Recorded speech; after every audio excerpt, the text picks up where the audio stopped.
ধর্ম যেমন এক ধরনের বিশ্বাস, ঠিক তেমনি যেখানে কল্পনা কাজ করে না, যেখানে চিন্তা শক্তি পৌঁছাতে পারে না, সেই জায়গায় আসলে এতটুকু ভেবেই ছেড়ে দিই বা ছেড়ে দিতে ভালোবাসি যে সেটা আমার আয়ত্তের বাইরে। সেটা হয়তো একজন আছেন যিনি সৃষ্টি করেছেন, যিনি লালন করেন, যিনি রক্ষা করেন। হয়তো তিনি সেই বিষয়গুলো সম্পর্কে আরো স্পষ্টতা রাখেন, কিন্তু আমি রাখি না, আমি রাখতে পারছি না।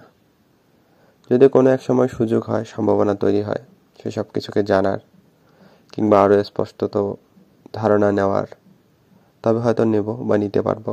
অন্যথায় যেখানে পৌঁছাতে পারছি না, যে চিন্তা ভাবনা আমার দ্বারা সম্ভব হচ্ছে না, সেখানে সৃষ্টিকর্তা আছেন ভেবে বা তার প্রতি বিশ্বাস রেখে ছেড়ে দিই।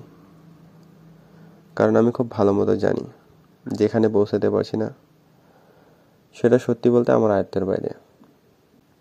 আর থাকতে পারে অনেক কিছুই, কিন্তু আমি জানি না।